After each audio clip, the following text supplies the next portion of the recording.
श्रीमत श्री भक्ति वेदांत माधवी नाम साक्षात गुरु शिवमूर्ति शब्द प्रतिष्ठिता प्रतिपावन चरित्राय नारायण प्रिय। सबसे पहले मेरे गुरुदेव श्री भक्ति माधव गोस्वामी महाराज जी के चरण में मेरा साष्टांग दंडवत प्रणाम। तत्पश्चात उपस्थित सकल वैष्णव चरण में मेरा साष्टांग दंडवत प्रणाम। आज हम यहाँ पे इकट्ठे हुए हैं गुरु पूर्णिमा महोत्सव मनाने के लिए और गुरुदेव का कुछ महिमा मैं बता रहा हूँ जो आप लोगों को पता नहीं है। अभी गौर पूर्णिमा का पहले गुरुदेव का तबीयत बहुत ज्यादा खराब था, तो इसलिए गुरुदेव को हमने ट्रीटमेंट का लिए मैं गुरुदेव को लेके गया था साउथ इंडिया में।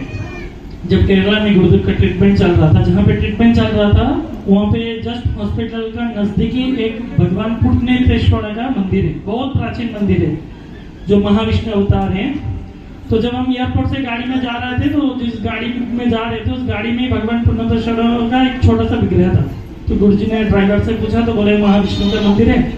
तो मैं रोज सुबह चला जाता था सब्जी वगैरह लाने के लिए और मंदिर में दर्शन करके गुरुजी के लिए प्रसाद लाते थे। तो गुरुजी रोज मुझे पूछते थे कि ये मंदिर कैसा है, यहाँ का क्या कहते हैं। तो मैं वहाँ थोड़ा वहाँ से पता करके आगे गुरुदेव को बताते थे। गुरुदेव रोज शाम का समय बोलते थे कि मुझे तो मन कर रहा है कि उस मंदिर में जाके एक बार दर्शन करके आऊँ, लेकिन मेरा तबीयत इतना खराब है कि मैं चल भी नहीं सकता हूँ, तो मैं कैसे दर्शन करूँ। तो मैं गुरुदेव को बोला गुरुदेव रोज शाम को भगवान हाथी का पीठ पे चढ़ के निकालते हैं, इधर उधर बाहर गाँव में जाते हैं। तो किस दिन इधर ना इधर जरूर आएगा, नहीं तो जिस दिन हम चला जाएंगे यहाँ से आपको डिस्चार्ज करेंगे उस दिन हम दर्शन करते हुए जाएंगे। तो एक दिन गुरुदेव ऐसे बैठे हुए थे शाम का समय और उस दिन बहुत ज्यादा याद कर रहे थे सुबह से। बोला तो एक बार डॉक्टर से परमिशन ले लो, ज्यादा दूर नहीं था, 200-300 मीटर दूरी में था मंदिर, लेकिन अंदर में चलना पड़ता है, तो मुझे आज दर्शन करने जाना है। तो मैं बोला ठीक है, कल सुबह डॉक्टर आएगा, हम बात करके आपको लेके चलते हैं। और उसी दिन शाम को भगवान पुटनेश्वर हाथी का पीठ पे चढ़ के हॉस्पिटल के अंदर घुस गया। वहाँ पे मौसम खराब हो गया तो हाथी आगे नहीं बढ़ पाया और सीधा अंदर चला आया। और गुरुजी खड़े थे वहाँ पे, फिर गुरुजी भगवान का आरती किया। वहाँ हॉस्पिटल में ना दिया जलते, उसी दिया को उठा के भगवान का आरती किया, फ्रूट्स था, फल खिलाया, वो हाथी ने आशीर्वाद किया। तो देखो गुरुदेव का मन था भगवान को दर्शन करने जाने के लिए, वो जा नहीं पाया तो भगवान खुद बाहर चला है दर्शन देने। दूसरा बात है कार्तिक परिक्रमा का पहले मैं निताई प्रभु सत्य प्रभु थे वहाँ पे। गुरुदेव जगन्नाथपुरी आते हैं, लेकिन गुरुदेव के पाँव के दर्द के लिए गुरुदेव मंदिर में दर्शन नहीं कर पाते हैं, मंदिर के अंदर नहीं जा पा रहे हैं। अब लोगों को पता होगा कि जब जगन्नाथपुरी परिक्रमा किया है तो उस समय भी गुरुदेव दर्शन में नहीं आए। तो गुरुदेव जब हम जा रहे थे तो गुरुदेव बता रहे थे कि मैं सत्य प्रभु और निताई बताया कि गुरुदेव इस बार आपको जगन्नाथ जी को दर्शन करने जाना है, कैसे भी हम आपको लेके जाएंगे। बोला मैं नहीं जा पाऊंगा, तुम लोग दर्शन करो, मेरा तरफ से तुम लोग जाकर पढ़ो।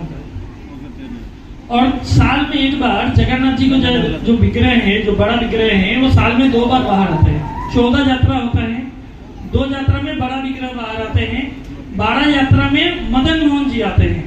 और एक समय आते हैं साल में एक दिन भगवान का जगन्नाथ जी का नीचे एक छोटा सा विग्रह है, सिर्फ जगन्नाथ जी का, बलदेव सुभद्रा महारानी का नहीं है, उसका नाम है वेणुमाधव। वो खुद एक दिन बाहर आते हैं और मुझे याद भी नहीं था उस दिन होती थी। अब हम मंदिर के सामने गुरुजी का रूम है, तो वहाँ खड़ा हुआ नीचे, तो देखा वो वेणुमाधव जी आ रहे हैं। तो गुरुदेव बोला आज कोई तिथि है क्या? मुझे तो याद नहीं है, शेड्यूल तो हमने चेक नहीं किया मंदिर का। तो देख रहे हैं कि पालकी में, हम लोग पालकी को विमान बोलते हैं, विमान में वेणुमाधव जी आ रहे हैं। तो जैसे वेणुमाधव जी आ रहे हैं, साथ में विद्यापति जी खड़े थे। विद्यापति जी वो है जो जगन्नाथ जी को भी जन्म देते हैं। नवकलेवर में जगन्नाथ मंदिर में अगर किसी एक को 365 दिन सेवा होते हैं वो विद्यापति जी का, बाकी किसी का 365 दिन सेवा नहीं है। भगवान को जब अनवश्यक जब बुखार है एक ही जन सेवा कर सकते हैं, वो विद्यापति जी। वो ना कभी सीएम पीएम डीएम जीएम कोई आयोग किसी से भी नहीं मिलने जाते हैं। जब सुना गुरु जी का तबीयत खराब है, वो गुरु जी को मंदिर छोड़ के गुरु जी से मिलने आया। हमने विद्यालय अकादमी में फोटो वीडियो भी पोस्ट करवाया था। तो जैसे ही वेणुमाधव जी आए तो विद्यापति जी गुरु जी को बता रहे लो ठाकुर जी आपका लिए आ गया बाहर, उनको पकड़ लो। तो गुरु जी हाके, फिर हमने बोला गुरु जी जब ठाकुर जी आपका लिए बाहर आए हैं दर्शन देने के लिए, तो आज आपको भी अंदर जाना पड़ेगा दर्शन के लिए। और उस समय इतना मंदिर का मेन गेट बंद, पूरा भीड़ अंदर खत्म, अच्छे से गुरु जी दर्शन करके आए। गुरुदेव से परम गुरुदेव का सेवा नहीं किए, गुरुदेव परम गुरुदेव का सेवा आज भी करते हैं। जब गुरुदेव का हॉस्पिटल में ट्रीटमेंट चल रहा था, वहाँ पे बाकी पेशेंट लोग रोज शाम को बैठ जाते थे गुरुदेव का कथा सुनने के लिए, परम गुरुदेव का महिमा सुनने के लिए। और वहाँ पे कई देशों का हाई कमिश्नर था जो लोग वहाँ पे हॉस्पिटल में ट्रीटमेंट करा रहे थे। गुरुदेव आज भी अपना गुरु भाइयों को इकट्ठा करके रखे हैं, सिर्फ अपना गुरु भाई को नहीं, जितना भी अलग अलग मठ का अलग अलग गुरु का शिष्य है सबको भी स्थान देकर रखे हैं। आज का प्रोग्राम में आपको बता दूं, आप लोगों को पता नहीं होगा, आज का प्रोग्राम गुरुदेव परसों रात को कैंसिल कर दिया था। अब लोगों को पता होगा कि कलकत्ता में कुछ घटना हुआ है, जिनका लिए गुरुदेव का गुरु भाई है हमारा जीबीएसटी का सेक्रेटरी है गोविंद महाराज जी के साथ। महाराज को एक अवसर नहीं मिला कि भगवान को प्रणाम करने का, भगवान को प्रणाम करने का भी मौका नहीं दिया है।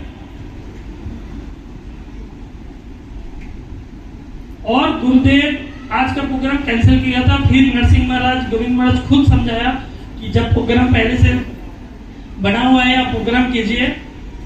तो गुरुदेव आज भी मुसीबत में गुरुदेव का गुरु भाई का पास खड़ा है, गुरुदेव का सारा शिष्य को गुरुदेव पकड़ के रखे। बाकी जहां जहां पे आज तो कुछ संस्थाएं देखो, गुरुदेव को निकाल दिया कोई दिक्कत नहीं। आपको और एक सीक्रेट बता देता हूँ, कोई संस्था है गुरुदेव को मेंबरशिप पर खरीद करके गुरुदेव को निकाल दिया, गुरुदेव का रूम तोड़ दिया।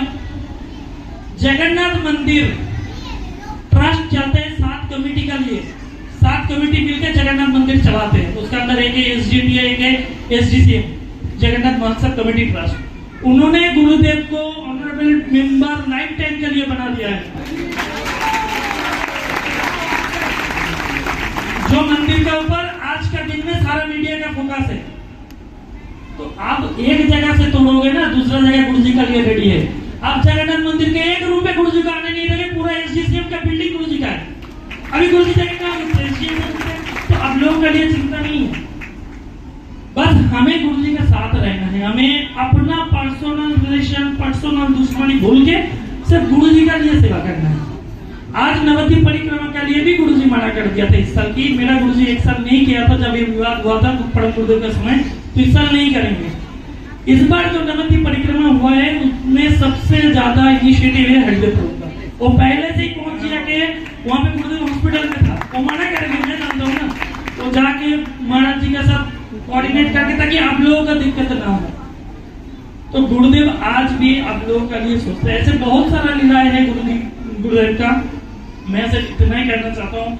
मनीषा दीदी बहुत अच्छा बात कही है, जहाँ पे गुरु जी का सम्मान नहीं है, जहाँ पे गुरु जी का रिस्पेक्ट नहीं है, कुछ भक्त है गुरु जी को आके सीधा बताते हैं कि गुरुदेव आपका हरि कथा ना मेरे को समझ नहीं आते हैं, इसलिए मैं ऐसे गुरु जी का हरि कथा में मुझे आनंद आता है क्योंकि वहाँ पे कैसी ऑर्केस्ट्रा बजते हैं, तो मैं कहीं उनका कथा सुनूं। ये हमारा भाव है गुरु जी के प्रति। गुरु जी चाहे, अगर हम मन में अगर हमारा विश्वास है ना, गुरु जी चाहे तो चारों धाम यहाँ पे दिखा सकते हैं। गुरु जी चाहे आपको भगवान मंदिर का बाहर आके आपको दर्शन करा सकते हैं। परम गुरुदेव का अब लोग जानते हैं, जब वो सेवा कुंज वाला प्रसाद आए थे, तो ऐसा हम गुरु जी के साथ रहते हैं, हम देखते हैं जो आप लोगों को चीज पता नहीं होगा। अगर आप लोगों का लिए एक जगह में स्थान नहीं मिल रहा है जहाँ पे गुरु जी का अपमान हो रहा है और आपको उस जगह में बता रहे हैं, तो उसका मना करना चाहिए मेरा हिसाब से। गुरु जी आपके लिए ऑल्टरनेटिव इंतजाम करके रखा है ना। नवद्वीप परिक्रमा तो बंद नहीं हुआ, 500 लोगों का अरेंजमेंट कर रहे थे कि 500 लोग हो सकते हैं। लास्ट में 2000 से ऊपर लोग प्रसाद पाए। लोग कहीं और रुकता था प्रसाद और हरि कथा सुनने, गुरु जी के पास आते थे। तो ये गुरु जी के लिए प्रेम है ना लोगों का। और गुरु जी कहीं पे भी जाए, इस हालत में एक दिन गुरु जी का एक ट्रीटमेंट चल रहा था, जिस समय डॉक्टर ने मना कर दिया कि आप बिस्तर छोड़ के उठना मत और रूम का बाहर मत जाना। आज भी मुझे डाउट है कि वो ट्रीटमेंट था या पनिशमेंट था। 40 डिग्री टेम्परेचर था वहाँ पे, ना एसी चला सकते हैं ना पंखा चला सकते हैं। एक छोटा सा रूम है, वहीं रसोई करना है, वहीं गुरु जी रहते हैं और साइड में मैं रहता हूँ। तो वो ऐसे 26 दिन बीता वहाँ पे, लेकिन 26 दिन में एक ऐसा भी समय नहीं हुआ कि गुरुदेव वहाँ पे हरि कथा नहीं की। सारा पेशेंट को और डॉक्टर को बुला के वहाँ बैठा के हरि कथा करते। तो तो ये उनका गुरु और गुरुदेव का हरि कथा में परम गुरुदेव का मैटर जरूर आएगा, परम गुरुदेव के बारे में जरूर बोलेंगे। तो ये नहीं है कि गुरुदेव का कहीं से निकल दिया है या ये कर दिया है कि आगे क्या होगा, या इनका पास अच्छा बिल्डिंग है, इनका पास सन्यासी ज्यादा है, ये नहीं देखना है। हमें गुरुदेव का अगर सेवा करना है, अगर हमारा प्रति गुरु निष्ठा है, अब गुरुदेव के चरण में रहिए, गुरुदेव आपके लिए सब कुछ इंतजाम कर देंगे। मैं यहाँ पे मेरा कथा विराम देता हूँ। वंशकल्पतरुभ्यश्च कृपासिन्धुभ्यश्च पतितानां वैष्णवेभ्यो नमो नमः। हरे कृष्णा। बहुत सारे रहस्य सुनने को मिले आपको। मैं निवेदन करूंगा तमाल कृष्णदास प्रभु से कि वो अपने शब्दों से पुष्पांजलि अर्पित करें। हरे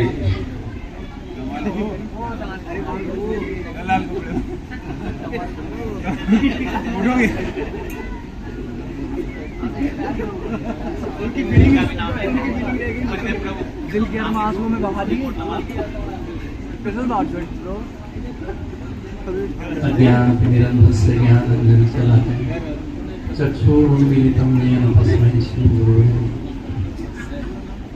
सर्वप्रथम अपने परम आराधित गुरुदेव नित्यलीलाप विष्णुपाद स्तोत्र श्री श्रीमद् भक्तिवेदांत नारायण गुरु महाराज श्री गुरुदेव के चरणों में अनंत कोटि दंडवत करते हुए उनकी आयु की कृपा की वांछा करता हूँ। तत्पश्चात पंचासीन हमारे पूज्यपाद भक्तिवेदांत माधव महाराज अनंत कोटि पूज्यपाद विपुल प्रभु सभी के चरणों में मेरा कोटि कोटि सभी वैष्णवी श्रोत मंडली सभी के चरणों में रजत के निर्णय स्वीकार हो। देखिए, अभी कुछ दिन पहले एक सभा में गुरुदेव की महिमा की चर्चा चल रही थी, तो बात आई रत्नाकर डाकू की। वो थोड़ा सा समय लूंगा आपका। हरि बोल। कृपया ध्यान कर दीजिए कि उन्होंने आग्रह किया उससे, रत्नाकर ठाकुर से, कि तुम भगवान का नाम जपा करो। उससे पहले जो हुआ वो सब जानते हैं। तो उसने कहा राम तुम इससे बोला नहीं जाएगा ये नाम। तो उन्होंने कहा अभ्यास किसका है? अभ्यास बोला मरा मरा का है। ये मरा ये मरा ये मरा, क्योंकि मारता था। तो नारद जी ने उसको कहा कि तुम किसी का जाप करो, मरा मरा बोलो। और फिर कहते हैं कि उन्होंने राम जन्म के 10,000 वर्ष पूर्व रामायण की रचना कर दी। और क्या कहा जाता है कि उल्टा नाम जपत जग जाना, वाल्मीकि भय ब्रह्म समान। तो उसके बाद कोई ऐसा व्यक्ति हुआ जिसने उल्टा नाम जपा हो या नाम जपा हो, वो ब्रह्म समान हो गया हो, भगवान को प्राप्त कर लिया हो, तो ऐसा नाम इतिहास में और दूसरा नजर नहीं आता। तो हमारे कुछ बार संजय प्रभु जो हैं उस दिन फरीदाबाद में मेरे ध्यान आ गया, चर्चा हो रही थी। तो उन्होंने बताया कि कहा तो यही जाता है कि उल्टा नाम जगत जग जाना। जगत ने ऐसा जाना कि उल्टा नाम जपने से ही इनको भगवत प्राप्ति हो गई। लेकिन वास्तव इसके पीछे क्या है वो हमारे साधु लोग, हमारे गुरु लोग बताते हैं। वास्तविकता ये है कि उसने उन गुरु वचनों पर निष्ठा पूर्वक अमल किया। रत्नाकर डाकू ने क्या किया? उसने उन वचनों को कि हाँ ये नाम जपने से मुझे भगवत प्राप्ति होगी, मुझे ये सुख प्राप्त होगा, मुझे ये आनंद प्राप्त होगा और मैं इन पापों से मुक्त हो जाऊंगा, इन वचनों को उसने निष्ठा पूर्वक पालन किया और उस नाम का स्मरण किया, उस नाम का जाप किया। अर्थात उल्टा नाम जपने से नहीं बल्कि गुरु के वाक्यों को पालन करने से उसको ये प्राप्ति हुई, ये उपलब्धि। तो इन बातों को कौन समझाएगा हमें? वो ये साधु लोग ही तो हमारे जीवन में इसीलिए आए हैं। हम क्या प्रार्थना करते हैं? संसार दावन प्रणय कारुण्य घना घनत्व। ये जो बादल घने रूप से अपनी करुणा से हमें जो इस संसार रूपी दावन से अग्नि को शांत करने के लिए उपस्थित होते हैं,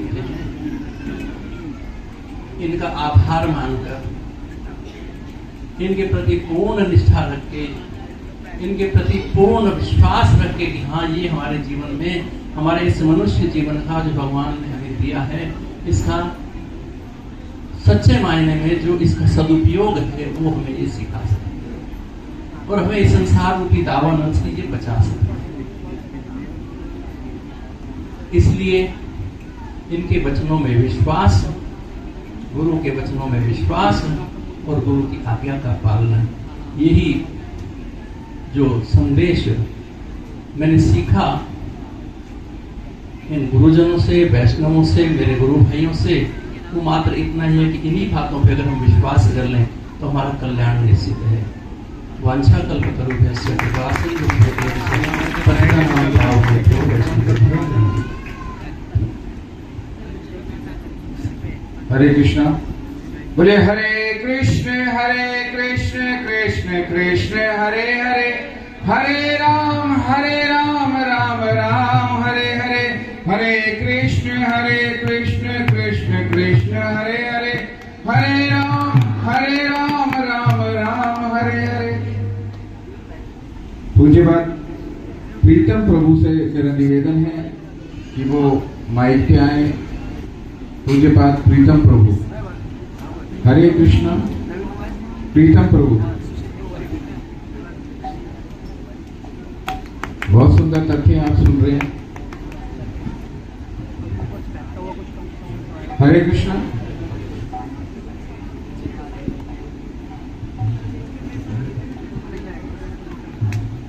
हरे कृष्णा।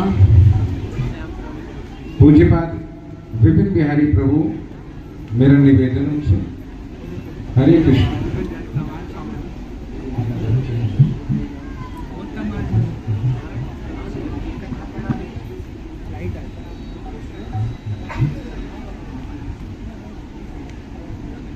गुरु गौरचंद्राय श्री राधिकाय तदारे कृष्णाय कृष्ण भक्ताय नमो नमः। मैं सबसे पहले अपने मध्य गुरु पाद पर निमित्त विलाप विष्णुपाद स्तोत्र शब्द श्री श्री लक्ष्मी भक्ति विराम श्री नारायण गोस्वामी कृष्ण गुरु महाराज जी के हमें चरणारविंद में अनंत कोटि साष्टांग प्रणाम करता हूँ। समस्त रूपानुगुरु परंपरा, उनके चरणों में मेरा अनंत कोटि साष्टांग प्रणाम। यहाँ पर उपस्थित परम पूजनीय श्री पाद भक्ति विधान श्री माधव महाराज जी के चरणों में मेरा अनंत कोटि साष्टांग प्रणाम। अन्य समस्त गुरुदाताओं के चरणों में मेरा यथा योग्य प्रणाम। यहाँ पर उपस्थित सभी श्रोत मंडली, मातृ मंडली, सभी को मेरा यथा योग्य प्रणाम। हरे कृष्ण। हम लोग अनेक अनेक वक्ताओं के मुख से गुरु तत्व के विषय में, गुरु परंपरा के विषय में, गुरु सेवा के विषय में और वैष्णव गुणावलियों का कुछ श्रवण हम लोग कर रहे हैं। देखो, महत्वपूर्ण बात क्या है? हमारे आचार्यगण कहते हैं कि तब निज जन कौन महाजने पाठाया दिला तुम्हें। मेरी इस परमार्थ के प्रति किंचित मात्र ना कोई आकर्षण था और ना ही इस परमार्थ के प्रति मेरी कोई जानकारी थी, पर अपने आप ही कौन महाजन मेरे जीवन में आया, मेरी सुप्त चेतना को उसने अपनी वाणी से पुनः जागृत किया, मेरी निम्नगामी वृत्तियों को ऊर्ध्वगामी करने के लिए भरसक प्रयास किया, जिसका फल है कि आज मैं गुरु पूर्णिमा का अवसर मना पा रहा हूँ। इसमें मेरा स्वयं का कोई पुरुषार्थ नहीं है। मैं परमार्थ पथ का पथिक नहीं था, पर मेरे को परमार्थ पथ का पथिक किन्होंने बनाया? गुरुपाद पद्म। वैराग्य युग भक्ति रस अपायन माम अनभिस्पंदम कृपाम विधि पर दुख दुखी सनातनं तम प्रभु आश्रया। हमारे श्री रघुनाथ दास गोस्वामी इस विषय में कहते हैं कि मेरी इस भक्ति रस को चखने की कोई इच्छा नहीं थी, मैं तो इस वस्तु के प्रति अनभिज्ञ था, पर जबरदस्ती ही मेरे को श्री रूप गोस्वामी पाद के अग्रज श्री सनातन गोस्वामी पाद ने पहले इस रस के विषय से अवगत कराया, और अवगत करा करके मेरी इच्छा ना होते हुए भी मेरे को इस रस का पान कराया। और ये स्थिति केवल रघुनाथ दास गोस्वामी नहीं, ये रघुनाथ दास गोस्वामी जी का वाक्य प्राय सभी पर ही लागू होता है। हमारे श्री रूप गोस्वामी पाद ने ग्रंथ लिखा श्री भक्ति रसामृत सिंधु, उसने भक्ति के 64 अंगों का वर्णन किया। हरि भक्ति विलासस्य भक्तिर अंगानि लक्षशः। श्री रूप गोस्वामी पाद कह रहे हैं कि हरि भक्ति विलास नामक ग्रंथ में तो भक्ति की लक्ष अंग हैं, लाखों भक्ति के अंग हैं, पर मैं 64 अंगों का वर्णन कर रहा हूं। कौन कह रहे हैं? श्री रूप गोस्वामी पाद। उसमें पहला भक्ति का अंग क्या बोला? गुरु पदाश्रय तस्मात् कृष्ण दीक्षादि शिक्षणम विश्वम्भेन गुरु सेवा साधु वर्तमान वर्तन। पहला लक्षण बोला, क्या बोला? एक जन को, एक बुद्धिमान व्यक्ति को क्या करना चाहिए? श्री गुरु के पास जाना चाहिए। हम एक श्लोक बार बार सुनते हैं ना, तस्मात् गुरु प्रपद्येते जिज्ञासुषे उत्तमम, के अब गुरु के पास जाओ। पर ये श्लोक कहाँ कहा गया, ये श्लोक किस स्थिति में कहा गया है, उसके विषय में थोड़ा सा कहना चाहता हूं। जिस देश में हम लोग रह रहे हैं, इस देश का नाम क्या? भारत। किसके नाम पर पड़ा? राजा भरत के नाम। पहले आज नाम, अब भारत। राजा भरत जी किसके पुत्र? ऋषभ देव के पुत्र। ऋषभ देव भगवान के 100 पुत्र, उन 100 पुत्रों में से 81 पुत्र जो थे वह कहीं कर्म कांड के प्रति रुचि रखने वाले। 9 जो थे 9 द्वीपों के राजा, बाकी जो थे 9 वो कौन बन गए? नव योगेंद्र और एक राजा भरत। तो उन्हीं नव योगेंद्र संवाद के अंदर ये श्लोक आ रहा है, जिसको हम सुनते हैं कि जाओ अब गुरु के पास जाओ। तस्मात् मीन्स अब जाओ। इसका मतलब इससे पहले बहुत कुछ घट गया है, कुछ ना कुछ संसार की अनित्यता का, संसार के दुख का बोध हो गया है, और संविधा लेकर के गुरु के पास जाओ, ऐसी बात शास्त्र कहता है। तो राजा निमि ने प्रश्न पूछा, इससे नव योगेंद्र में एक है अंतरिक्ष। उनसे पूछा, एक बात बताइए, ये भगवान की माया तो अत्यंत दुर्जय है, भगवत माया कैसी है? ये तो अत्यंत दुर्जय है, इसको पार पाना तो बहुत दूर की बात है, इसको समझ पाना ही बहुत मुश्किल है। भगवान की माया को पार पाना तो दूर की बात है, भगवान की माया को समझ में नहीं आती। मैं आपसे प्रश्न पूछता हूं, माया की परिभाषा बताइए। माया वेदितुम इच्छा, मेरी इच्छा है, मैं माया के विषय में जानना चाहता हूं। आपको तो भगवान के विषय में जानना चाहिए, माया के विषय में भी जानना चाहते हैं भैया। अरे बोले, जब तक माया का स्वरूप समझ में नहीं आएगा तब तक सही रूप से गुरु पदाश्रय होगा ही नहीं। अगर संसार में सुख का अभी मन बना हुआ है, संसार के भौतिक पदार्थों में सुख है, ऐसी प्रतीति बनी हुई है, तो पूर्ण रूप से गुरु शरणागति में बाधा है। तो इसलिए मैं पहले सुनना चाहता हूं कि माया क्या है। मैं तृप्त नहीं हो रहा हूं आपके द्वारा कहे गए वचनों से, आप मेरे को बताइए माया का स्वरूप क्या है। तब अंतरिक्ष तो कवि है ना, नव योगेंद्र में, उन्होंने एक बात कही, उन्होंने कहा, संस जो उच्च अन्य आद्य स्वमात्रा प्रसिद्ध ईयते। माया क्या है? जीव ने भगवान से विमुख होने की इच्छा करी, और जो ही इच्छा करी भगवान ने उच्च निम्न योनियां बनाना शुरू कर दिया।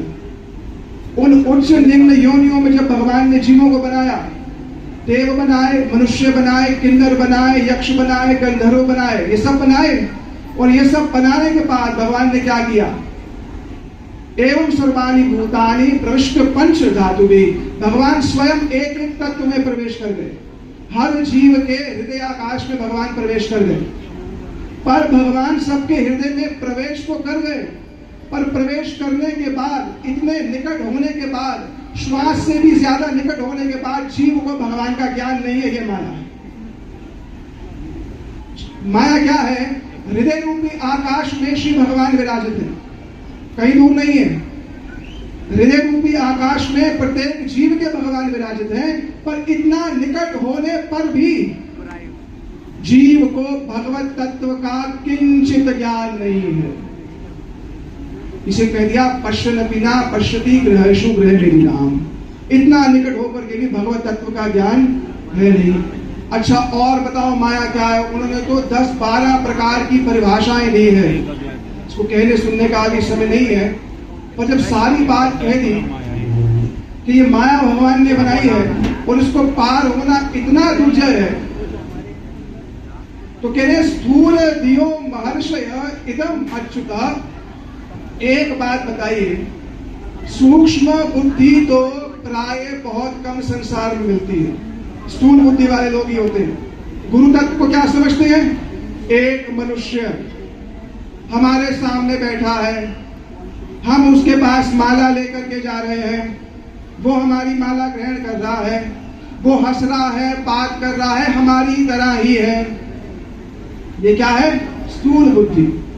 स्थूल बुद्धि के लोग क्या देखते हैं? गुरु तत्व क्या है? व्यक्ति विशेष है, जिसको हमारे श्री भक्ति लक्ष्य चित्र महाराज जी ने कहा, प्राय साधकों की, प्राय नवीन साधकों की जो अभी भक्ति में आए हैं, उनकी क्या बुद्धि होती है? गुरु क्या है? एक देशीय है, एक स्थान पर है। पर ये स्थूल बुद्धि है, जो वास्तविक परिचय नहीं है उसका। गुरु क्या है? गुरु एक तत्व है, वो एक अखंड तत्व है। हमारे सामने क्यों स्थूल बुद्धि में हमारे सामने क्यों आया है? क्योंकि हम स्थूल बुद्धि वाले केवल स्थूल देह का ही दर्शन कर सकते हैं। हम स्थूल बुद्धि वाले हैं, हमारे लिए इसलिए इस देह में आता है, पर इस देह में होते हुए भी, जैसे वर्णन कर रहे हैं पूर्ववक्ता, इस देह में होते ही लक्षण बता देते हैं कि ये स्थूल शरीर में होते हुए भी इसका प्रत्येक अंग प्रत्यंग अपराकृत है। इसकी क्रिया, इसके लक्षण दिखा रहे हैं। ये कोई सामान्य व्यक्ति नहीं है। रूप गोस्वामी पाद इस बात को बोले कि व्यवहारे सर्वेषु यावत अर्थ अनुवर्तिता व्यवहारे अपि कार्पण्ये शोकार्ते वशवर्तिता। श्री गुरु शोक के वशीभूत नहीं होता है। जीवन की विकट से विकट परिस्थिति के अंतर्गत भी शोक की धारा, शोक का प्रवाह, शोक की तरंग उसके हृदय से जाती नहीं है। ये लक्षण देख के कह देते हैं कि ये सामान्य व्यक्ति नहीं है। तो पहले क्या बोला उन्होंने? ये माया की ये सब परिभाषाएं बता दी कि स्थूल बुद्धि वालों के लिए बताइए माया से कैसे पार करेंगे, सूक्ष्म बुद्धि वालों के लिए नहीं। तब ये श्लोक कहा, तस्माद गुरु प्रपत्ति। अगर भगवान को प्राप्त करना चाहते हो तो तस्मात माने अब जाओ किसके पास? ऐसे एक तत्ववेता गुरु के पास जाओ। अब विचार करने की बात है, हम गुरु के पास आए या गुरु हमारे पास आए? हमने गुरु को ढूंढा? हाँ, पिज्जा पास्ता खाने वाले, हाँ, बढ़िया बढ़िया भोजन यहाँ वहां ढूंढने वाले, बड़े बड़े मकान ढूंढने वाले, वस्त्र ढूंढने वाले, गाड़ी ढूंढने वाले, हमने गुरु को ढूंढा कि गुरु ने हमें ढूंढा? इसमें संदेह है? भैया, हमने गुरु को नहीं ढूंढा, श्री गुरु ने ही हमारा चुनाव किया है। हमारी इच्छा नहीं थी इस मार्ग की, उन्होंने हमारा चुनाव किया। रूप गोस्वामी बात कह रहे हैं, यज्ञेनपि अति भाग्येन जात श्रद्धोस्य सेवने। और उसी बात को ही कह दिया कि जित्या मत कदा दो जात श्रद्धोस्य यह अपमान। रूप गोस्वामी पाद ने कहा कि जीव की तो भगवत प्राप्ति की इच्छा नहीं, जीव की तो भगवत प्राप्ति की इच्छा कोई है नहीं, तो फिर जीव भगवत मार्ग पे आए कैसे? उसके मस्तिष्क में तो कभी भी ये बात आई नहीं कि मेरे को भगवान की प्राप्ति करनी है। आज जो हमारे जितने भी चिन्ह इत्यादि हैं, वैष्णव चिन्ह धारण कर रहे हैं, कंठी धारण कर रहे हैं, वैष्णव नियमों का पालन करने का यथायोग्य प्रयास कर रहे हैं, इसके विषय में तो हमें कोई जानकारी थी नहीं। तो ये सब कैसे हो रहा है? तब आचार्य प्रवर ने एक बात कही, यज्ञेनपि अति भाग्येन, ये कोई विशेष भाग्य है, या यज्ञया, या ये किसी महत्पुरुष की महापुरुष कृपा है, महापुरुष का संग है। तो महत संग से ही श्रद्धा उत्पन्न होती है। महत संग क्या करता है? हमारे हृदय में परमार्थ के प्रति श्रद्धा उत्पन्न करता है। पहले एक बालक सारा धूली धूसरित हो और उस बालक को कहा जाए गंगा स्नान करने जाओ, तो गंगा जी के निकट जाएगा तो गंगा जी क्या बोलेगी? तू तो धूली से धूसरित है, पहले जाकर के बाथरूम में स्नान करके आ। ऐसा बोलेगी? क्या बोलेगी? जैसा है तू वैसे ही आ जा। तो श्री गुरु हमें कैसे ग्रहण करते हैं? जैसे हम हैं वैसे ही ग्रहण करते हैं। किसलिए ग्रहण करते हैं? कि हमें श्री राधा गोविंद की सेवा में अर्पित कर सके। तो हमारी प्रार्थना क्या होनी चाहिए? एक तो बात कह देता हूं, मैं आया तो इतनी बड़ी माला मेरे बना दी, इतनी भारी माला बना दी मेरे को। मैंने कहा एक तो वैसे ही नितांत योग्य, ऊपर से आसन, ऊपर से महाराज जी के साथ वैसी प्रतिष्ठा कामी, उसमें अग्नि डालने का काम और हो रहा है। और कोई बात नहीं, अब क्या करें, सुहाग से मजबूर हों ऊपर बैठने, विष्णु ऊपर बैठे हुए हैं। तो सोच रहा था ये बात कि प्रार्थना क्या होनी चाहिए, हमारी श्री गुरु से क्या प्रार्थना होनी चाहिए। रूप गोस्वामी पाद कहते हैं भक्ति का प्राण है विज्ञप्ति, भक्ति का प्राण है प्रार्थना। और वह प्रार्थना भी उन्होंने एक प्रकार की बताई, पर एक प्रार्थना जिसमें जो हमारी गुरु परंपरा से संबंधित है, एक प्रार्थना जो हमारी पूरी गुरु परंपरा में संचालित होती है, जिसको हमारे आचार्य प्रवर कहते हैं कि हे गुरु, मेरी आपसे एक प्रार्थना है, क्या मुझे आप क्या करिए, इस संसार से निवृत्त करिए। ये तो बात एक बात है। हे गुरु वृषभानु बोले, हे वृषभानु नंदिनी श्री राधा रानी के एकांतिक जन, हे गुरुदेव, आप श्री वृषभानु नंदिनी श्री राधिका के एकांतिक जन हैं। अकस्मात आप मेरे जीवन में तो आ गए, तो क्या करिए, श्री राधा सेवने श्री राधिका के चरण कमलों की सेवा की सौरभ पहले मेरे को प्रदान करिए। राधिका के चरण कमल की सेवा की शोभा क्या होती है, उसके विषय में मेरे को पहले श्रवण कराइए। और श्रवण करा करके मेरे इस चित्त को, जो अभी बहुत दूषित है, मेरा यह चित्त क्या है, अभी तो बहुत दूषित है, पर यही आपसे प्रार्थना है, इस दूषित चित्त को आप श्री युगल चरण में समर्पित करिए। ये मेरी आपसे प्रार्थना है, मेरा और कोई आलम्बन नहीं है। हमारे रूप गोस्वामी पाद का इस बात को बोले, इस बात कहकर विशेष करता हूँ। रूप गोस्वामी पाद बोले, मेरे मन में, मेरे को वृंदावन में निवास किसने प्रदान किया? श्रीमद महाप्रभु जी ने। कोई विचार कर सकता है कि वृंदावन की इस रस के वार्ता को जो हम लोग सुनते हैं और अनादिकाली होकर के भी हम उस रस की जो बात करते हैं, क्या ये बात ठीक है कि नहीं? रूप गोस्वामी पाद बोले, ये महासंघ के कारण तुम लोग कर रहे हो, महासंघ में तुमने सुना है इसलिए तुम ये बात कर रहे हो। तो भगवान को, राधा गोविंद की सेवा को प्राप्त करने के लिए जो संपत्ति चाहिए, उस संपत्ति का लवलेश भी हमारे पास, हमारे स्वप्न में भी नहीं है। जागृत अवस्था तो छोड़ दो, राधा गोविंद की युगल सेवा प्राप्ति की जो संपत्ति चाहिए, उस संपत्ति का एक कण भी हमारे पास, हमारे स्वप्न में भी नहीं है। तो जब हमारे पास ये संपत्ति नहीं है, तो हम उस युगल सेवा को प्राप्त कैसे करेंगे? रूप गोस्वामी पाद बोले, पदार्थ यस्मिन् व्रज मनो निवासेन। अरे जिन श्रीमद महाप्रभु जी ने मेरे को श्री वृंदावन का मार्ग दिखाया था, जिन श्रीमद महाप्रभु जी ने मेरे को कहा था जाइए वृंदावन जाइए, उन्हीं महाप्रभु जी की ओर देख करके मेरी आशा जो समाप्त हो जानी चाहिए थी अपनी ओर देख करके, पर गुरु जी की ओर देख करके, महाप्रभु जी की ओर देख करके राधा गोविंद की प्राप्ति और उनकी सेवा की अभिलाषा समाप्त नहीं हो रही है। अयोग्य होने पर भी क्षण प्रतिक्षण वर्तमान होने जा रही है। तो ऐसी हम उनके चरणों में प्रार्थना करते हैं कि हमें रूपानुरूप समझाएं कौन है हम लोग, हमें साधन भजन की पद्धति समझाएं, और धीरे धीरे धीरे करके कुछ एक जन्मों में हम ये समझ पाए कि सद शिष्य कौन होता है। तब जब हमारे हृदय में इस बात की स्फूर्ति होगी, तब हम ऋणी होंगे, तब ममता उदित होगी। यही कह करके अपनी वाणी को जो विराम देता हूं। हरे कृष्णा।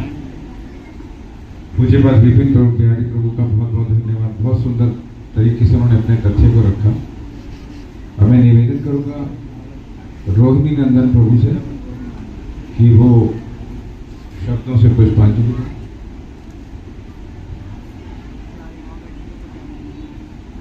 दें। गुरुवे गौरचंद्राय राधिकाय तदालय कृष्णाय कृष्ण भक्ताय तद्भक्ताय नमो नमः। नमो विष्णुपादाय राधिकाय प्रियात्मने श्री श्रीमद् भक्ति वेदांत नारायण निति नामिने वाञ्छा कल्पतरुभ्यश्च कृपा सिन्धुभ्य एव च पतितानां पावनेभ्यो वैष्णवेभ्यो नमो नमः। श्री कृष्ण चैतन्य प्रभु नित्यानंद श्री अद्वैत गदाधर शिवसरि गौर भक्तवृंद।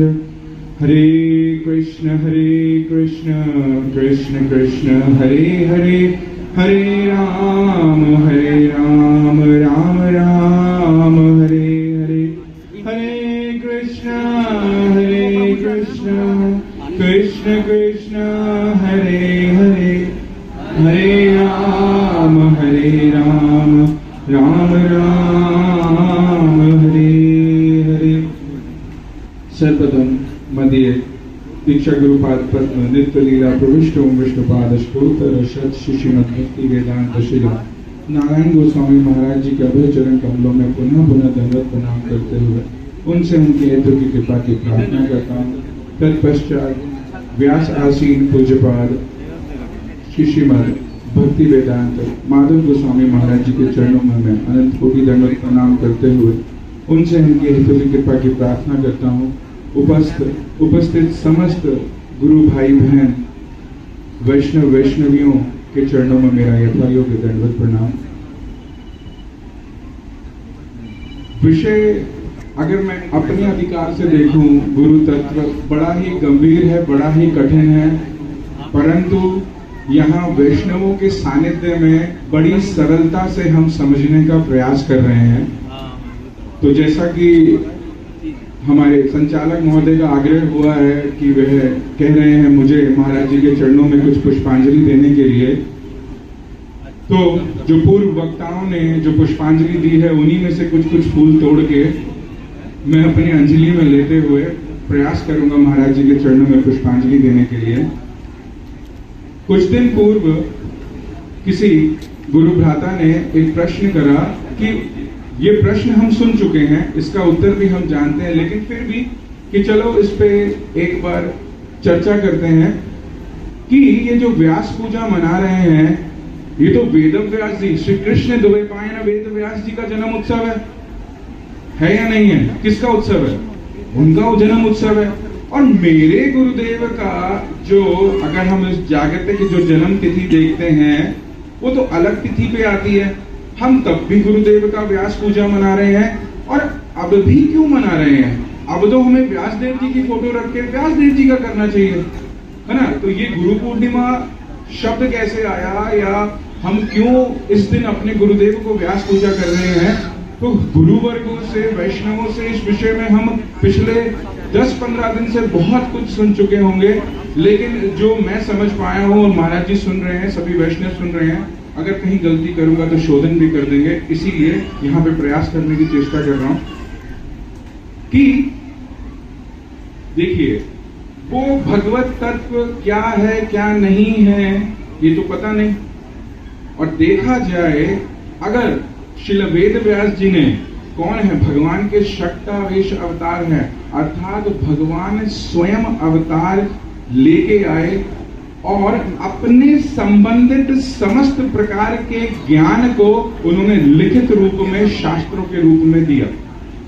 अगर वह ज्ञान नहीं होता तो एक रूप से क्या होता? सारा संसार अज्ञान में होता है। ये तो शब्द हम गुरु गुरु गुरु बड़े सरलता से व्यवहार कर रहे हैं, और जागतिक संसारिक दृष्टि से भी हम बोल देते हैं ये हमारा ये गुरु है। अरे पॉकेट मार भी क्या करता है? कहता है मेरे उस्ताद जी मेरे गुरु हुए हैं, उनसे मैंने ये पॉकेट मारनी सीखी। तो कह रहे हैं श्रील प्रभुपाद इस विचार को बता रहे हैं, गुरुजन हमारे इस विचार को बता रहे हैं कि ये गुरु शब्द इतना हल्का नहीं है। समझना पड़ेगा कि गुरु शब्द क्या है, बहुत भारी है। गुरु शब्द लगना कहाँ चाहिए ये समझो कि वास्तविक अज्ञानता को दूर करके वास्तविक ऐसा ज्ञान दिया जाए जो कि परमानेंट ज्ञान हो, सत ज्ञान हो। कैसा ट्रांसेंडेंटल ज्ञान हो, नित्य ज्ञान जो दे वो है गुरु है। तो अब ये नित्य ज्ञान लिखित रूप में श्रील व्यास देव जी ने शास्त्रों के माध्यम से दिया। श्रील व्यास देव जी को समस्त संप्रदाय, अपसंप्रदाय जो संप्रदाय हैं भी नहीं प्रमाणिक, वो तक व्यास देव जी को मान दिए, क्योंकि शास्त्रों को मानना पड़ेगा। तो इसलिए व्यास देव जी सबके लिए तो गुरु हो गए, है ना। और इसलिए उनकी उस जन्म तिथि को सभी संप्रदाय हो, अपसंप्रदाय हो, कुछ भी हो, मायावादी तक हो, वह सब भी क्या कर रहे हैं, गुरु पूर्णिमा के रूप में मना रहे हैं कि ये हमारे गुरु हैं, इन्होंने हमें शास्त्र दिए। परंतु हम जिनसे मैंने दीक्षा ली उन गुरु को क्यों मैं आज पूजूं, या पूरी गुरु परंपरा की जैसे हम गुरु वर्गों से सुन रहे हैं उनकी पूजा क्यों करें। तो समझना, उस व्यासी जो व्यासकी संप्रदाय है, जो व्यास देव से ही उस कह रहे हैं निर्मल ज्ञान को, बिना किसी मल के, बिना किसी मिलावट के जो वो शुद्ध ज्ञान जो आ रहा है, उस संप्रदाय से मुझे किसने जोड़ा? क्या मैं अपने आप जुड़ गया? नहीं, मुझे किसने जोड़ा? मेरे दीक्षा गुरु पाद पद्म ने। तो इसीलिए उस तिथि पे मैं क्या कर रहा हूं, मैं व्यास देव की पूजा तो करना चाहता हूं, मैं पूरी संप्रदाय की पूजा तो करना चाहता हूं, लेकिन वहां तक पहुंचाएगा कौन? तो वहां पे मेरे दीक्षा गुरु पाद पद्म ही क्या है, मुझे वहां से जोड़ते हैं। तो उनके माध्यम से ही मैं क्या कर रहा हूं, उनकी पूजा कर रहा हूं, क्योंकि वो क्या है, वो पूरी संप्रदाय के क्या है, आज मेरे सामने एक रिप्रेजेंटेटिव होके बैठे हैं। तो अगर मैं उनकी पूजा कर रहा हूं तो मैं पूरी उस व्यासकी संप्रदाय की मैं पूजा कर रहा हूं। अब मैं एक दो बात बोलूंगा, हो सकता है मैं भी गलत हूं, महाराज जी हैं यहाँ शोधन कर देंगे, पर इस विचार को समझने का प्रयास करने की हम चेष्टा करें। एक कथा सुनिए पहले। एक बार एक गुरु कुछ अपने शिष्यों के साथ, जैसे हमारे वैष्णव जन प्रचार पे जाते हैं, ऐसे प्रचार पे गए। तो एक गांव में गए, वहां गांव वालों ने देखा, अरे साधु आया है, साधु के साथ और भी साधु हैं, उसके शिष्य हैं, उनको ले गए, घर ले गए, बड़े अच्छे से आव भगत करी, बड़े अच्छे से उनका सम्मान किया, उनसे कथा श्रवण करी, उनका सेवा आदि करी, उनको जब वो जाने लगे उनको उपहार आदि दिए। फिर ऐसे ही वो दूसरे गांव में गए, दूसरे गांव वालों ने उतना सम्मान, उतना आव भगत नहीं करी, पर थोड़ी बहुत कर दी। तीसरे वाले गांव में किसी ने देखा भी नहीं, ये जा रहे हैं, बोल रहे हैं, कोई कुछ नहीं। चौथे में पहुंचे तो क्या हुआ है कि वहां के लोगों ने तो मिट्टी गोबर फेंकना शुरू कर दिया, गाली दे रहे हैं उस सन्यासी को, उस गुरु को गाली दे रहे हैं, अरे तू तो पागल, हाँ खुद हराम की, सॉरी मैं ऐसे शब्द कर रहा हूं, खुद हराम की खाने की आदत पड़ी हुई है, हाँ, और इन नवयुवकों को भी बिगाड़ रहा है, अपने जैसा बना रहा है, हाँ मुफ्तखोर, ऐसे ऐसे बहुत कुछ कहा। और शिष्यों की हालत कैसी होगी बताओ? आपके गुरुदेव के लिए कोई कुछ कहेगा तो क्या आएगा अंदर से, क्या आएगा? सामने वाले का सर फोड़ देंगे, नहीं फोड़ देंगे? फोड़ेंगे नहीं फोड़ेंगे? ठीक है, ये देखो साधु विचार है क्या कि गुरु का अपमान अगर कोई कर रहा था तो सामने वाले का सर भी फोड़ देंगे। कैसे कर दिया इसने, बोल कैसे दिया? तो ये बड़े गुस्से में आ रहे हैं। तो गुरु कह रहा है शांत, चुपचाप यहां से चले गए, अपने आश्रम में वापस आए।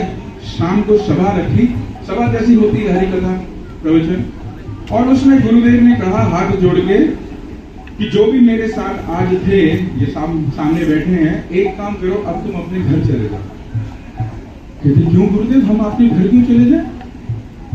हम क्यों घर चले जाए? कहते अभी तो तुम मेरे साथ थे, तब जब मुझे कोई कुछ भी बोल रहा था तो तुम्हें बड़ा गुस्सा आया नहीं आया? हाँ गुरुदेव क्यों नहीं आया, हमें तो बहुत गुस्सा आ रहा था। कहते इसका मतलब वो जो बोल रहे थे तुम मान रहे थे, इसका मतलब तो जो मेरी निंदा हुई, जो मेरे बारे में बोला गया, तुमने कहीं ना कहीं, तुम्हारे उस गुस्से ने, घृणा ने कहीं ना कहीं ये तुम्हारे हृदय में कहीं ना कहीं सहमति सी दिखा दी तुम्हारे रिएक्शन से, तभी तो तुम रिएक्ट कर रहे थे, है ना?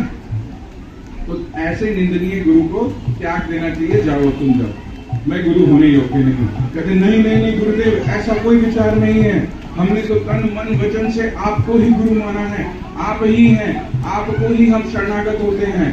तो तब वहां पे वो गुरु एक विचार रखते हैं, क्या सूर्य की परिचय देने की कोई जरूरत है? अरे बहुत गर्म है, बहुत गर्म है। अगर एसी में बैठे हैं, अभी मैं पूछूं बाहर सूर्य देव कितनी तपन दे रहे हैं, कोई बोल सकता है? सूर्य शब्द सुनने से ही क्या समझ में आता है कि वो कैसे हैं? गर्म है या नहीं? तो ऐसे ही मेरे गुरु निष्ठा क्या है, इस चीज को समझेंगे। मेरे गुरुदेव के बारे में कोई कुछ भी बोलता रहे भाई, ये वो व्यक्ति है जो बर्फ है ना, बर्फ आए, वो क्या बोलते हैं उसको, बर्फ खाना होता है जहां पे आइस स्टोर करते हैं, आइस रूम में बैठा है। अब इसको क्या पता सूर्य की तपन क्या होती है? भाई बाहर निकलो तब पता चलेगा, जब सूर्य लगेगा तब पता चलेगा कितनी गर्मी होती है। तो क्या वो आइस रूम में बैठा व्यक्ति बता सकता है सूर्य कितना तक गर्म है? और जो साक्षात सूर्य के सामने है, जितना सूर्य के पास जाएगा तो उसकी क्या हालत होगी। तो ऐसे ही गुरु निष्ठा क्या है, जो बाहर दूर खड़ा है गुरुदेव से, दूर 4 बातें सुन के भड़क जाएगा। सॉरी अगर मेरी बात किसी को बुरी लग रही है, महाराज जी भी शोधन करिए। और जो वास्तविक रूप में गुरु बनाए किस लिए? भजन करने के लिए या किस चीज के लिए? हमें भजन करना, हमें श्री राधा गोविंद की नित्य सेवा में लगना है, इस विचार से कि मेरे गुरुदेव कौन है, ये वहीं से ही ये मेरी व्यवस्था कराई गई। किसने व्यवस्था कराई? श्री राधा गोविंद ने मेरी व्यवस्था करी है। अपने एक निजजन को मेरे पास भेजा है वापस ले जाने के लिए, और मैं कहां पड़ा हुआ हूं? इन बाह्य विचारों में, है ना। गुरुदेव में मर्त्य बुद्धि नहीं रखनी चाहिए ना, ये संसारिक है। तो ऐसे संसारिक विचारों को हटा दो गुरुदेव से। जब मेरी गुरु में निष्ठा है तो अपने गुरु में निष्ठा रखो ना, प्रेम से चलो। अरे कोई कुछ भी बोल रहा है, सर मत फोड़ना। पता क्या करना, उन्हीं राधा गोविंद से, उन्हीं गुरुदेव के चरणों में, उन्हीं संप्रदाय के चरणों में प्रार्थना करना कि प्रभु ये आइस रूम में बैठा रह गया, इस पे कृपा करो, इसकी बर्फ पिघला दो, इसको भी अपनी तपन की थोड़ी सी अनुभूति करा दो। तो ये ऐसे जब हृदय से प्रार्थना करेंगे तब आएगा कि हम किस परंपरा से जुड़े हैं। प्रभुपाद जी उन पे मारने तक का अटैक कर दिया। उन्होंने क्या किया, अपने शिष्यों को बोला जाओ लड़ के आओ, फोड़ दो सबके सर, और उनमें से किसी शिष्य ने सर भी फोड़ा। प्रभुपाद जी को आदर्श रूप में हृदय में रखते हुए, ऐसे ही हमारे गुरुजन जो वैष्णव जन है, अगर मैं उनका शिष्य हूं, मेरी उनके प्रति निष्ठा है, तो मैं उनके विचार को देखूं। तुलसीदास प्रभु ने जैसा कहा महाराज जी के बारे में कि शांत रहो, अपना भजन करो, चलते रहो, तो मैं उन विचारों में प्रतिष्ठित रहूं। 1 2 4 5 10 20 50 चाहे कितने भी जन आए, कुछ भी बोले, मुझे उससे क्या फर्क पड़ता है भाई। तुम्हें अनुभूति नहीं है, तुमने संग नहीं किया, मैं संग कर रहा हूं, मुझे अनुभूति हो रही है, मैं भजन में आगे बढ़ रहा हूं, तो उसमें किसको दिक्कत होनी चाहिए बताओ? हमें कुछ दिक्कत नहीं होनी चाहिए। हमें क्या करना चाहिए, आगे बढ़ना चाहिए। और अगर ऐसा इक्का दुक्का कहीं कोई दिख जाता है, मिल जाता है, तो भाई उससे घृणा मत करना, डंडा उठा के इसका सर मत फोड़ देना। ये गौड़िया वैष्णव विचारधारा का विचार नहीं है। हम मारने नहीं आए, तोड़ने नहीं आए। मारने आए होते तो महाप्रभु चक्र चलाते और आधे से ज्यादा जनों को काट देते। नित्यानंद प्रभु अपना सर उड़वा रहे हैं, क्या नित्यानंद प्रभु के अंदर इतना भी बल नहीं था कि मटकी रोक लेते? अरे हम उस संप्रदाय से आए हैं, हम इस संप्रदाय से आए, इस संप्रदाय को हृदय में रखते हुए ऐसे वैष्णव का जब हम संग कर रहे हैं, तो हमारे हृदय से विचार क्या नहीं करना चाहिए, कोई बात नहीं प्रभु। आज क्या है, हो सकता है उनको कई साल हो गए मठ में, हो सकता है त्रिदंडी हो गए हो सकता हो 9 डंडी हो गए हो, जो मर्जी हो गए हो, हमें क्या। पर जब हम देख रहे हैं सांप्रदायिक विचारों पे, अभी तक वो लोग सांप्रदायिक विचारों पे प्रतिष्ठित नहीं हुए हैं, तो क्या करें। चलो भगवान ने, गुरुदेव ने मेरे पे व्यवस्था रख के शायद इन लोगों में ऐसे दोष प्रदर्शित कर दिए हैं ताकि तू बच के रही हो, तू बच के रही हो। जब ये 25 25 30 30 40 40 साल लोगों के अंदर कभी भी कुछ फूट के आ सकता है, तो मैं बच के रहूं ना। मैं किस लिए आया, मैं भजन करने आया हूं, भजन करने आया हूं। तो उन गुरु पाद पद्म के, पूरी गुरु परंपरा के चरणों में पढ़ के मुझे क्या करना है, अपने भजन शास्त्र की तरफ ध्यान देना है, ठीक है। और एक मेरी प्रार्थना रहेगी, मुझे पता है कईयों के हृदय में बड़ा दुख है, द्वेष है, लेकिन मैं महाराज जी के हृदय को कुछ समझ पाया हूँ। ये जो रमण बिहारी गौड़िया मठ है ना, किसी की जागीर नहीं है। किसी ने पेपर पे लिख लिया तो किसी सोसाइटी का, किसी कुछ का नहीं है। ये हमारे गुरुदेव के द्वारा स्थापित एक निकुंज है साक्षात दिल्ली में। कोई हमें नहीं रोक सकता। आज पता का अधिकारी हो गया होगा, 4 दिन तक रहेगा, 10 दिन तक रहेगा, उसके बाद क्या? अगर तुम्हें नहीं समझ में आ रही तो ना आए भाई, हमें तो आई। ये निकुंज किसने बनाया? अरे वहीं पर माधव महाराज जी को हमने देखा उनकी सेवा करते हुए, डर डर के कांपते थे। आज भी मैं कांप रहा था। मैंने प्रभु जी को बोला मुझे नीचे बैठे थे, मुझे पसीने आ रहे, यही सोच सोच कि उनके बराबर में बैठा हूँ और उनसे थोड़ा सा ऊंचा बैठा हूँ। हम इनके सामने खड़े नहीं हो पाते थे।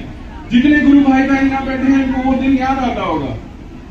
जल्दी से दर्शन कर लो और निकल लो, कहीं माधव महाराज जी में आ जाए। और ये फिर भी ऐसा, ये तो हमारे अंदर डर है, लेकिन माधव महाराज कितने प्रेम से हो गया, लाला को देख लिया, अब जाओ, कितने प्रेम से। तो इसीलिए सूर्य ही रहेगा। यहाँ पे मेरे जैसा छोटा सा बच्चा चाहे उस पर कितने मर्जी पत्थर मार ले, उस पे गोबर मारे, उस पे फूल मारे, सूर्य ही रहेगा। ठीक है। और दूसरा, राधा रानी के निकुंज पे केवल और केवल उनका और उनकी निज जनों का ही अधिकार रहेगा। ठीक है।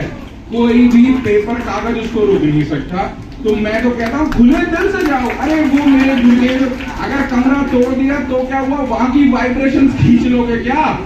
खींच सकते हैं? नहीं। हम जाएंगे, हम वहां प्रणाम करेंगे, हम परम गुरुदेव को सबको प्रणाम करेंगे। क्यों? क्योंकि वो हमारे गुरुदेव ने वहां से साक्षात उस गोलोक के प्रेम धन हरिनाम संकीर्तन, उस गोलोक के प्रेम धन को लेकर आए हैं। ये लोग बांट रहे हैं। अरे कुछ ऐसे पगले हैं या ना समझ हैं या कम समझ गए हैं जिनको नहीं समझ में आ रहा, छोड़ दो, दया करो। घृणा करने का, गुस्सा करने का कोई फायदा नहीं। तो मैं तो यही प्रार्थना करूंगा, इन निकुंजों को घुसो, इनमें प्रणाम करके आओ। राधा रमण बिहारी माधव महाराज जी के मुख से ही हमने सुना है, ये गुरुदेव के हृदय से प्रकटित है। मैंने किसी से पूछा भी, प्रभु जी ये मेरी अपनी एक बात है, मैं बोल रहा हूँ, हो सकता है मैं गलत हूँ। मैंने बोला प्रभु जी इतना सब उपद्रव हो रहा है, ये सब चीजें हो रहा है, किसी से पूछा एक सेवक से, मैंने रमण बिहारी जी हैं भी या नहीं, ये गुरुदेव हैं भी या नहीं, होते तो ये सब चीजें नहीं होती। तो कह रहे हैं प्रभु जी ये ना छन्नी चल रही है, जो तो छट जाएंगे वो छट जाएंगे और जो पहुंचने हैं वो पहुंच जाएंगे। कहते हैं रमण बिहारी साक्षात वही है।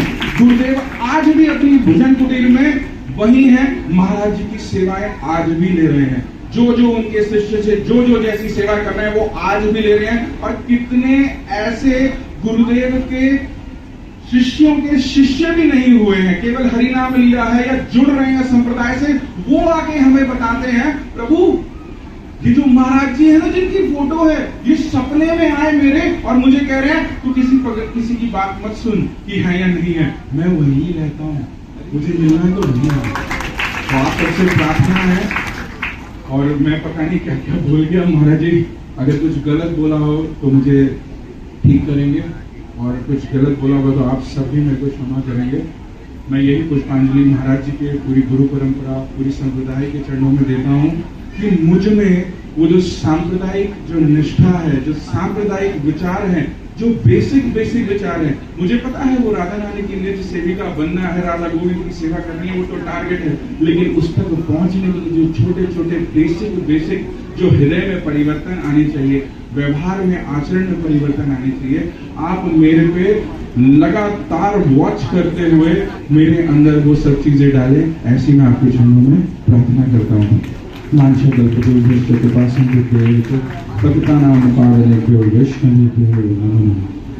हरे कृष्णा। बहुत बहुत धन्यवाद भगवानंद प्रभु, बहुत बहुत धन्यवाद आपका। हरे कृष्णा। पूज्यपाद दामोदर प्रभु, हरे कृष्णा। ओम अज्ञानतिमिरान्धस्य ज्ञानाञ्जनशलाकया चक्षुरुन्मीलितं येन तस्मै श्रीगुरवे नमः।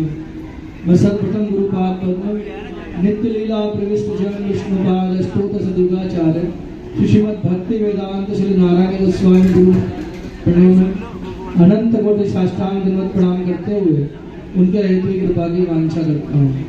तदुपरांत शिक्षा गुरुपाद पद्म पूज्यपाद भक्तिवेदांत श्रीधर गोस्वामी महाराज एवं मंचासीन पूज्यपाद भक्तिवेदांत श्री माधव गोस्वामी महाराज जी के चरणों में अनंत कोटि साष्टांग दंडवत प्रणाम करते हुए उनकी भी कृपा वांछा करता हूँ। मंच पे आसीन मेरे बड़े गुरु भाई श्रीपाद राधानाथ प्रभु के चरणों में दंडवत प्रणाम। अन्य गुरु भाई सब वैष्णव वैष्णवी सबके चरणों में दंडवत प्रणाम स्वीकार।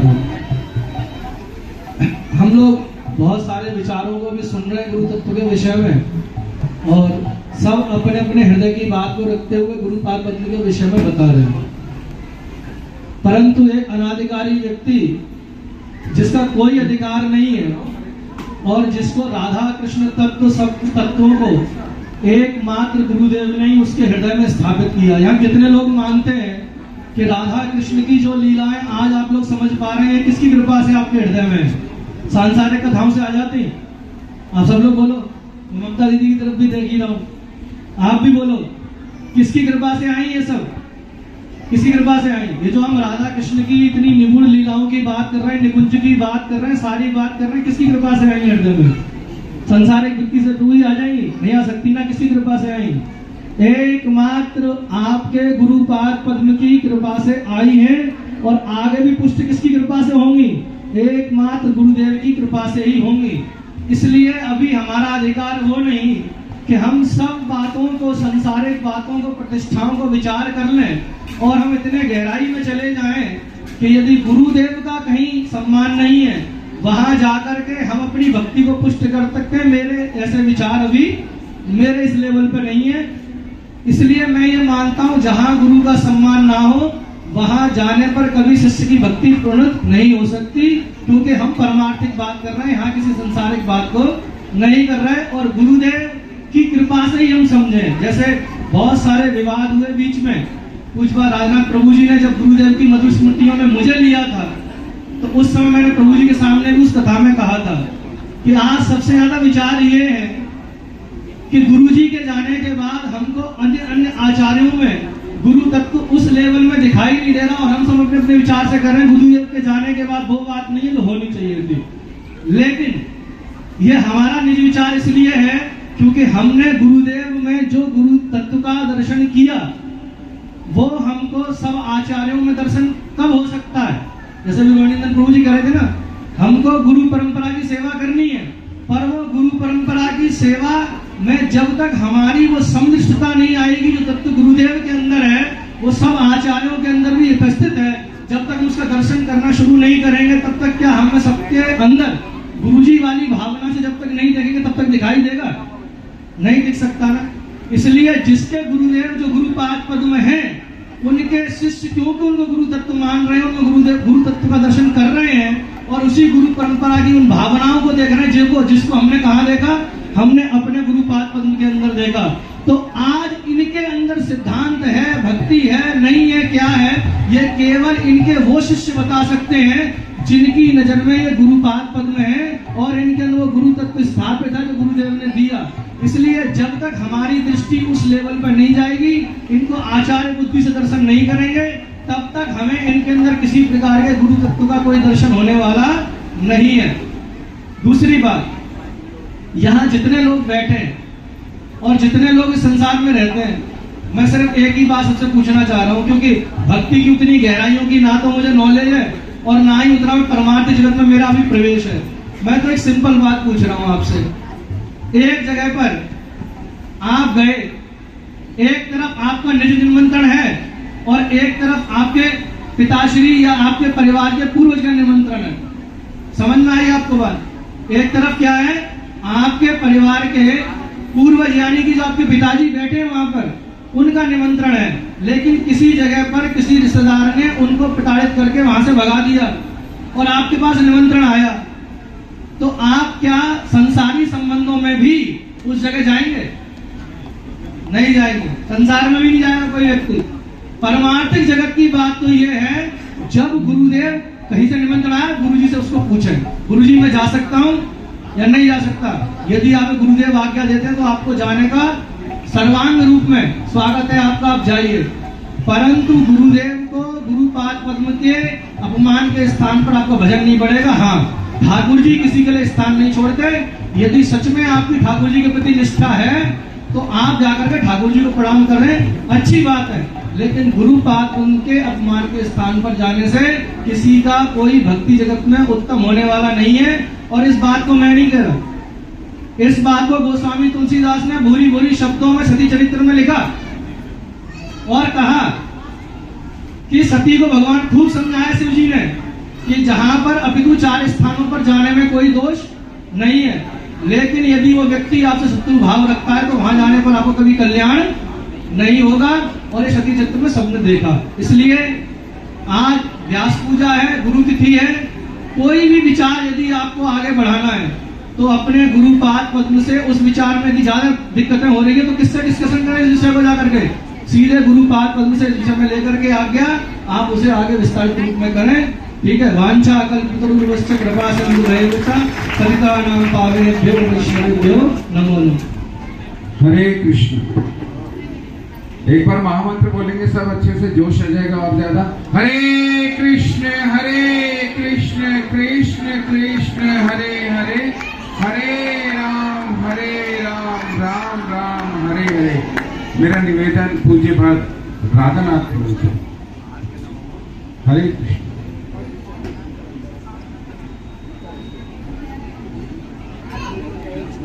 गुरुवे गौरचंद्राय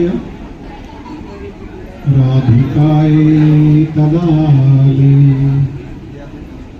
कृष्णाय कृष्ण भक्ताय तद्भक्ताय नमो नमः। मैं सर्वप्रथम मेरे गुरुपाद पद्म नित्य लीला प्रविष्ट विष्णुपाद परमहंस परिव्राजकाचार्य अस्तोत्र शतीराचार्य श्री श्रीमद भक्ति वेदांत शील नारायण गोस्वामी महाराज जी के अभय चरणारविंद में अनंत कोटि दंडवत प्रणाम करते हुए उनकी कृपा याचना करता हूँ। तदुपरांत नित्य लीला प्रविष्ट विष्णुपाद स्तोत्र श्री श्रीमद भक्ति वेदांत स्वामी महाराज शील प्रभुपाद जी के चरण सरोज में अनंत कोटि दंडवत प्रणाम। गुरु परंपरा के चरणों में अनंत कोटि दंडवत प्रणाम। हमारे सौभाग्य से हमारे बीच उपस्थित पूज्यपाद भक्ति वेदांत माधव महाराज जी के चरण कमलों में मेरा अनंत कोटि दंडवत प्रणाम। मेरे गुरु भ्रातागण विपिन प्रभु, हमारे तमाल प्रभु, रोहिणी प्रभु और कहाँ गए, और भी अन्य बहुत सारे गुरु भ्राता आए हुए हैं, उनके चरणों में भी प्रणाम। उपस्थित वैष्णव वैष्णवी माता भाई बहन प्रभु, आप सभी को मेरा यथायोग्य प्रणाम। क्या हुआ, थक गए? भूख लग रही है? बुलाया था सुबह 11 बजे के 11 बजे से 10 बजे से 1 बजे तक होगा, अभी तो 2 भी क्रॉस कर गया। अरे जो समय से शेष हो जाए वो उत्सव ही नहीं होता। हाँ, उत्सव वही है जो समय के मर्यादा को पालन ही नहीं कर पाए, उल्लंघन कर जाए। और दूसरा, जो लोग कह रहे हैं कि हमें भूख लग रही है, तो उनसे पता लग रहा है कि उनके हृदय में एकादशी का किस प्रकार से पालन हो रहा है, जीवन में किस प्रकार से पालन हो रहा है। सुबह नाश्ता करके आए हो और फिर भूख लगाई, तो एकादशी को कितनी बार खाते हो? हाँ, मेरा गुरुजी कहते थे कि कई लोगों के घर में एकादशी को सुबह कढ़ाई चढ़ती है और शाम तक कढ़ाई जो है वो उतरती नहीं है, वो एकादशी।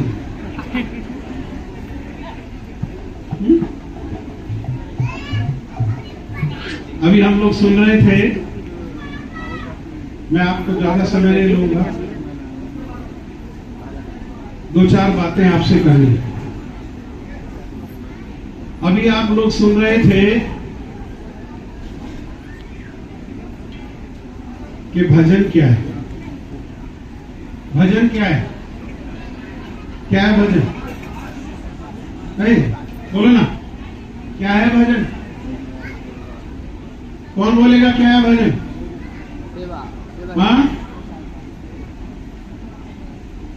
अरे गुरु की सेवा को छोड़ करके और कुछ भजन है ही नहीं। एकमात्र भजन क्या है?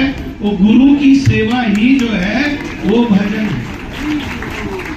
64 माला से भगवान प्राप्त कर लेंगे हम। मेरे गुरुजी कहते लाख लाख जीवन बैठ करके भी भगवान मिलने वाले नहीं। निर्जल एकादशी सारे साल की करके हम भगवान को प्राप्त कर लेंगे। करोड़ों करोड़ों जन्म लेकर भी भगवान मिलने वाले नहीं। परिक्रमा से भगवान को प्राप्त कर लेंगे नहीं। करोड़ों करोड़ों जीवन भी परिक्रमा करते हुए प्राप्त करने वाले होने वाले नहीं। क्योंकि प्राप्त कैसे होते हैं, भगवान कैसे प्राप्त होते हैं? तो उदाहरण से समझो भाई, जैसे सूरज को किसी ने देखना है तो कैसे देख सकते हैं? किसी चश्मे से सूरज को देख सकते हैं। सूरज अगर दूसरी दिशा में चला गया तो पास की चीज को देखने के लिए माइक्रोस्कोप है। दुनिया के किसी माइक्रोस्कोप से सूरज को देख सकते हैं जब सूरज दूसरी दिशा में चला गया? हाँ? दूर की चीज को देखने के लिए टेलीस्कोप है। टेलीस्कोप से सूरज को देख सकते हैं क्या? कितने बड़े बड़े सर्च लाइट्स है, किसी सर्च लाइट से सूरज को देख सकते हैं। सूरज को सूरज की कृपा से ही देखा जा सकता है। सूरज की कृपा क्या है? कि सूरज की कृपा है उसका प्रकाश। उसके प्रकाश में ही, उसके आलोक में ही सूर्य को प्राप्त किया जा सकता है। अन्यथा दूसरा संसार में कोई उपाय नहीं है कि उस सूर्य को देखा जा सके। ऐसे ही भगवान को भगवान की कृपा से ही देखा जा सकता है। भगवान के आलोक में ही दर्शन किया जा सकता है। भगवान के प्रकाश से ही प्राप्त किया जा सकता है। वो भगवान का प्रकाश कौन है? वो अचिंत्य भेदा भेद प्रकाश विग्रह गुरु ही वो प्रकाश है भगवान का, जिसके आलोक में भगवान को देखा जा सकता है। नहीं देख सकते वरना। हाँ? और दूसरी बात, हम भजन करने के लिए नहीं आए हैं। हम राधा कृष्ण को प्राप्त करने के लिए नहीं आए हैं। हम गुरु प्राण दे करके गुरु की सेवा करने के लिए आए हैं। वो हमें क्या उपलब्धि कराएंगे, क्या प्राप्त कराएंगे, कब कराएंगे, कैसे कराएंगे, ये उनका काम है। हमारा काम क्या है? हमारा एकमात्र काम है प्राण दे करके गुरु की सेवा करना। कैसी सेवा करना? मनोअभीष्ट सेवा करना। ये सिर्फ सर्वश्रेष्ठ सेवा है। हाँ? और सर्वश्रेष्ठ सेवा है। और दूसरी बात, भजन में दोनों रूप है। भजन में कैसा रूप है? कोमल, कमल के जैसे कोमलता भी है, लेकिन साथ में वज्र के जैसे भी होना है। अर्थात गुरु की सेवा भी कैसे होती है? देश काल इसके अनुसार सेवा होती है। अरे रावण राम की भार्या को, सीता जी को चोरी करके ले गया। हनुमान जी बैठ करके भजन करेंगे क्या? हनुमान जी ने जाकर के लंका को जला डाला। उस समय हनुमान जी का लंका को जला डालना वो क्या है? तृणादपि सुनी चेन तरोरपि सही सुना, अमानि ना मान देना, कीर्तनीय सदा हरि। हाँ? कीर्तनीय सदा हरि। अरे मंदिरों में जाने का ये, अगर आप लोगों का अधिकार नहीं है तो किसका अधिकार है भाई मंदिर में जाने का? किसका अधिकार है? हम जब इस परंपरा में जुड़ते हैं तो पूरी यहाँ हमारा भक्ति में जन्म हुआ।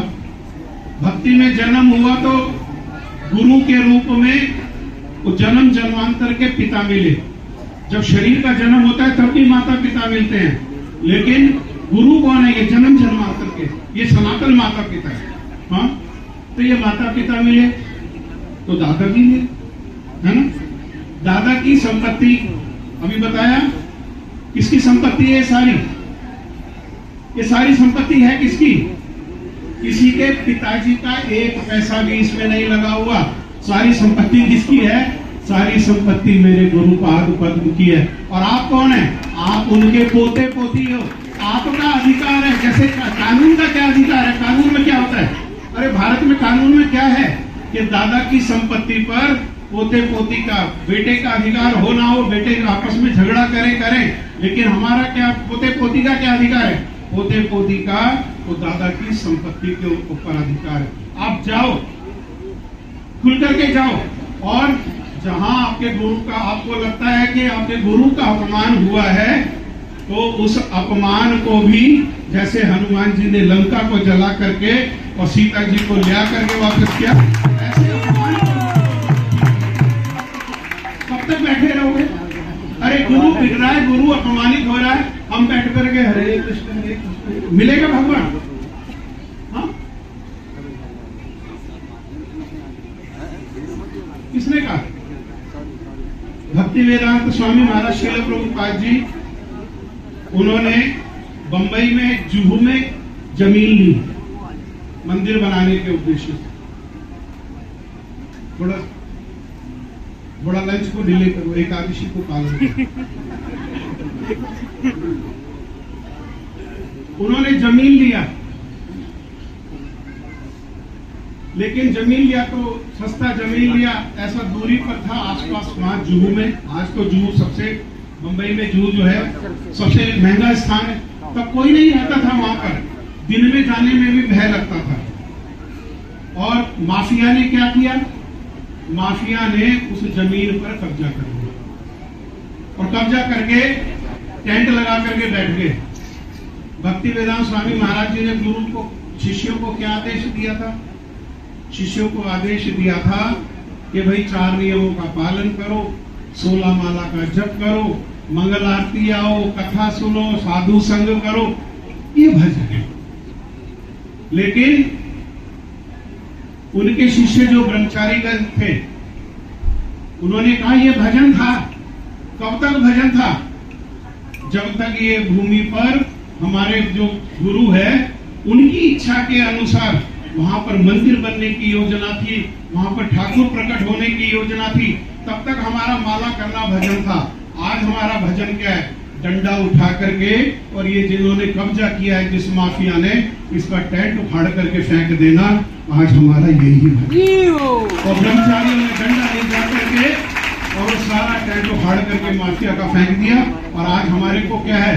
उन्हीं, अगर वो डंडा नहीं उठा होता तो आज जुहू में हमको ये भगवान का दर्शन, और जुहू में इस प्रकार से कथा कीर्तन और साधु संग, और ये वहां पर हमको नहीं उपलब्ध हो पाता उत्सव। किसकी और किस कारण हुआ? सब माला लेकर के बैठ जाते तो कभी भी वो जो स्थान है वहां पर हमको कभी भी दर्शन नहीं होता। लेकिन हर अधिकार के साथ हमको कर्तव्य भी मिलता है। अधिकार, हमारा अधिकार है। अरे नवदीप में गुरुजी समाधि में साक्षात आप लोगों के लिए राह देख रहे हैं, नहीं जाओगे उनके पास? वो साक्षात राह देख रहे हैं।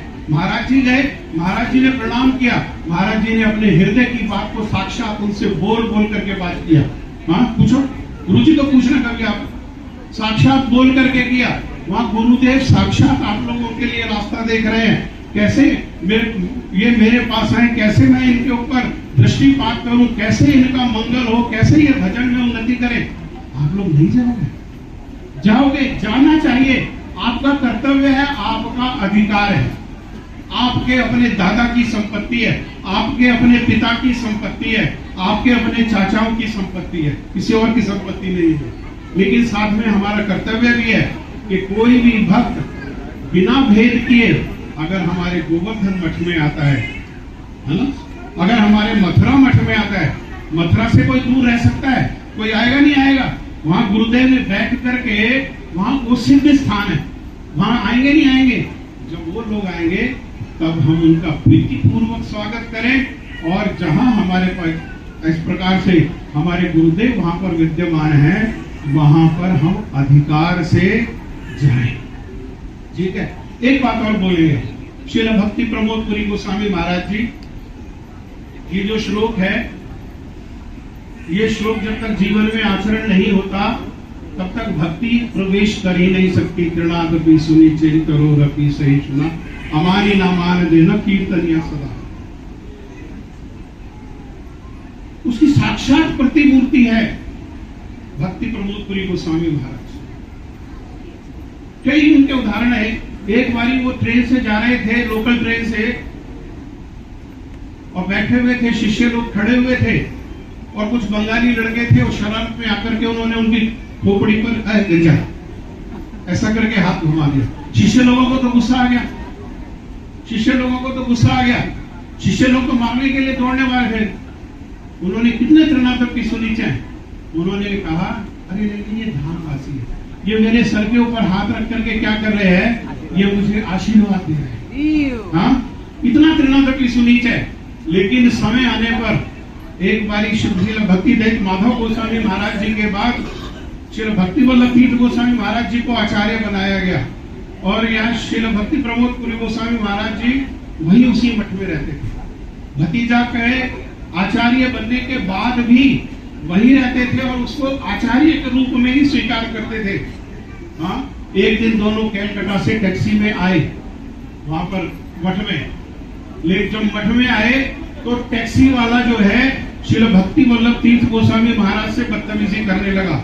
आज तक किसी ने क्रोध नहीं देखा, लेकिन जब देखा कि साधु के चरणों में अपराध हो रहा है, अरे हमारे लिए कोई अपराध करे, क्रोध की कोई आवश्यकता नहीं। मेरा गुरुजी कहते थे, सुनो, मेरा गुरुजी कहते थे कि कोई संसार में रह करके और अपनी मां बहन के लिए गाली सुन रहा है तो वो संसार का हिजड़ा है, और कोई भक्ति में आकर के, भजन में आकर के हरि गुरु वैष्णव के अपमान को देख रहा है, वो क्या है, वो इस संसार का, भक्ति संसार का वो गुरु जी का वचन है। मैंने ये इस बात को दोबारा दोहराया। मैंने श्री रूप गोस्वामी पाद जी की तिथि में, वृंदावन में भी श्री रूप गोस्वामी पाद जी की तिथि पर रूप सागर बड़े मठ में बात हुआ। आज फिर कह रहा हूँ, गुरु जी का वचन है, कठोर वचन है, लेकिन वास्तविक है। मेरे लिए वही निष्ठा है, मेरे लिए वही साधन है। आप लोग भी विचार करो। मैं ये नहीं कह रहा कि कैसा करना, अरे लेकिन जैसे तैसे अपने गुरु का जो अपमान है उसको सम्मान में बदलना, जो अपने गुरु की जो प्रिय संपत्ति है, उनका जो अधिकार है वो छीना है, उसको वापस लाना, ये भी गुरु सेवा है। और इसको छोड़ करके ही इस परिस्थिति में यही प्राथमिक जो है गुरु सेवा। उनको श्रील प्रभुपाद जगत गुरु भक्ति सिद्धांत सरस्वती ठाकुर, उनके गुरुजी ने कहा, महाभागवत गौर किशोरदास बाबा जी महाराज ने, कि ये कैलकाटा क्या है, ये साक्षात कली का स्थान, यहाँ पर मठ नहीं बनाना। गुरु ने जिह्वा से क्या आज्ञा दिया कि ये कैलकाटा साक्षात कली का स्थान है, यहाँ पर मठ नहीं बनाना। लेकिन प्रभुपाद ने पहला मठ कहाँ बनाया, सबसे पहला मठ कहाँ बनाया? हाँ, तो क्या गुरु की अवज्ञा करी उन्होंने? नहीं, उन्होंने गुरु के मनोभीष्ट को जाना कि अगर मेरा शिष्य हो तो मठ बनाना, तो कहाँ मठ बनाना? ये कैलकाटा में ही मठ बनाना। यहाँ जो कली है उस कली को प्राप्त करके और भगवान की भक्ति को यहाँ प्रचार प्रसार करना। हाँ? इसी प्रकार से अपना अधिकार को जान करके, अपने कर्तव्य को जान करके, अपने भक्ति के मार्ग में अपने गुरु की सेवा प्राण दे करके करो। वही गुरु है जिसने अपने आचरण से हम सबको दिखाया है और आप सबको और हम सबको भी सिखाया है कि गुरु की सेवा प्राण दे करके किस प्रकार से होती है। गुरु के लिए प्राण दे करके इन्होंने सेवा किया है। अर्थात जो सद शिष्य है वही सदगुरु है। जिसने सद शिष्य होकर के अपने गुरु की सेवा की है प्राण दे करके, वो कैसा सदगुरु है कि उसके शिष्यों को भी प्राण दे करके उनकी सेवा करनी चाहिए। ठीक है, अभी बहुत समय हो गया, महाराज जी भी बोलेंगे। महाराज जी ने आकर के मुझसे कहा था, मैं समझ लिया उनका इशारा। कहने लगे लोगों को भूख लग रही है, लोग मुझसे कह रहे हैं हमें भूख लग रही है, खत्म कराओ। तो मैं इशारा समझ गया था। लेकिन ये अपने अधिकार का पालन करो, कर्तव्य का पालन करो। गुरु निष्ठा, गुरु सेवा को छोड़ करके कुछ भजन नहीं है। हरे कृष्ण कृष्ण कृष्ण हरे हरे, राम राम। पूज्यपाद राधानाथ प्रभु का बहुत बहुत धन्यवाद। और उन्होंने बहुत सारे हमारे अंदर एक जोश भरा और हमारे शायद बहुत सारे संशय थे, उन्होंने उस पर वार किया, चोट किया, और शायद एक सरल रास्ता भी दिखाने की कोशिश करी, और हम सबने उसको स्वीकार भी करें, उचित भी है वो मार्ग। हरे कृष्णा। मैं पूज्यपाद अपने गुरुदेव से प्रार्थना करता हूं कि अपने वाणी से हमें कृतार्थ करें। हरे कृष्ण। श्री गुरवे श्री गौरचंद्राय सपरिकरी युगल किशोराय च ब्रजधमाय पुरुषोत्तम क्षेत्राय राधागणाय च नमो नमः। हरे कृष्ण कृष्ण कृष्ण हरे हरे, हरे राम राम राम हरे हरे। मैं सबसे पहले अस्मदीय परम आराध्य गुरुपाद पद्म ओम विष्णुपाद परमहंस स्वामी अष्टोत्तर शत श्री श्रीमद् भक्ति वेदांत श्रील वामन गोस्वामी महाराज ओम विष्णुपाद परमहंस स्वामी अष्टोत्तर शत श्री श्रीमद् भक्ति वेदांत श्रील नारायण गोस्वामी महाराज श्रील त्रिविक्रम गोस्वामी महाराज सपाद सतप्रभुपाद सरस्वती ठाकुर एवं समस्त गुरुवर्ग के श्री चरण कमलों में अनंत कोटि साष्टांग दंडवत प्रणाम ज्ञापन करता हूँ। तदनंतर उपस्थित वैष्णव एवं वैष्णवियों को यथायोग्य प्रणाम एवं सादर अभिनंदन। श्रील गुरुदेव कहते थे मेरी व्यास पूजा या गुरु पूजा, इसका तात्पर्य क्या है? ये व्यास किसे कहते हैं पहले बताता चाहता हूँ। जैसे जियोमेट्री के नियम के अनुसार यदि एक वृत्त या सर्कल खींचा जाए, उसके एक छोर से दूसरे छोर तक एक सीधी लाइन खींचा जाए, जैसे ये सर्कल है, ऐसे जो सेंटर पॉइंट को टच कर रहा हो इसको कहते हैं डायमीटर, या संस्कृत या इंडियन भाषा में कहते हैं व्यास। इसका तात्पर्य क्या है? ऊपर में भगवत धाम, नीचे देवी धाम माया देवी का धाम, दोनों जगह में जो यातायात कर सकते हैं उसमें लपटेंगे नहीं, यातायात करेंगे। इसके जो गुनावली इन लोग सुनाएंगे, इधर आओ कितने सुख है, जो ऐसे करते हुए व्यास, उनके पूजा को व्यास पूजा कहा जाता है। गुरु जी बोलते मेरी व्यास पूजा मतलब क्या है? आज मेरा दिन है, मैं अपने गुरु जी का, गुरु वर्गों का, चार संप्रदाय आचार्यों का पूजा करूंगा, और ये देख करके मेरे शिष्य लोग, मेरे अनुयायी मेरी पूजा करेंगे। मैं जानता हूँ, लेकिन उस पूजा के भोक्ता मैं नहीं हूँ। क्या है? उस पूजा को समेट करके, उसको प्यूरिफाई करके हम अपने गुरु एवं गुरु परंपरा के माध्यम से श्रीमद् नित्यानंद गौर नित्यानंद चरण में और जुगल से पहुंचाना ही मेरी गुरु सेवा है। ऐसे आप लोग जो ये पुष्पांजलि दे रहे हैं, कर रहे हैं, इतना मुझे स्वागत कर सम्मान के इसका भागीदार मैं नहीं हूँ। मैं इसको लेकर के अपने गुरुवर करके हाथ में समर्पण कर दूंगा, बाकी का जो लोग करेंगे। तो मुझे बता रहे थे भूख, मैं पूछा सबको भूख लगी है, और अब तक मुझे नहीं बताया गया था। बोल रहे महागुरु जी इसका टाइम 4 बजे तक, वो 3 तो बजने जा रहा है, पहले क्यों नहीं बताया? अगर भूखे भजन न हाय गोपाला ले ले तेरी कंठी माला, अरे 4 बजे तक है तो मुझे अंधेरा में क्यों रखा? पहले बता देना चाहिए, तो वक्त समय कम लेते, और हमें इसका हल करना ही पड़ेगा, उपाय नहीं है। 10 वर्ष ही भजन करते करते समाधिस्थ हो गए, रति मंजरी के रूप में सेवा कर रहे हैं। राधा से कह रहे हैं तांगनत्वा जाचते धृत्वा त्रिनं दंतमयं जन सदा सम्मितेन जीवायं सुदुःखितं न मुञ्चयित शरणा पितुष्टं दयामय अहो हाथ आहा राधा लिखे मुञ्चैनं नहीं बता देशम। तांगनत्वा जाचते धृत्वा, प्रणाम करके दांत में तिनका लगा कर कह रहे हैं मैं दुखी हूँ, मुझे अपने दासामृत यानी चरण की सेवा देकर वो सुखी करे। बोले हे राधे, कोई किसी का शरणागत होने पर उनको त्याग नहीं करते, तो मुझे कभी त्याग न करे। मैं राधा जी को नहीं जानता, कृष्ण को नहीं जानता, महापुरुष को नहीं जानता, गुरु जी को जानता हूँ, जो हमें जगत से बीच से उठा करके अपने चरण में सेवा में लगाया। मैं नहीं जानता क्या सेवा करना, क्या करना है, गुरु जी सिखाया। इसलिए मैं दांत में तिनका दबा करके हाथ जोड़ के प्रार्थना, हे गुरु जी मैं आपका शरणागत हूँ, इसलिए मुझे कभी न त्यागे, और ये आपके शरणागत के शरणागत जान है, इस पर भी कृपा करे। इतना ही कह के समाप्त कर रहा हूं। हरे कृष्ण। वंशा कल्पतरु भक्त कृपा सिंधु भयवच पतितानां पावनेभ्यो वैष्णवेभ्यो नमो नमः। और एक बात है, आपको पहले बताया 16 तारीख से 19 तारीख मैंने अगस्त के झूलन है, सबको वृंदावन आना है, और 25 अगस्त से 28 अगस्त तक मथुरा धाम के इनॉग्रेशन को सबको आना है। और एक बात है,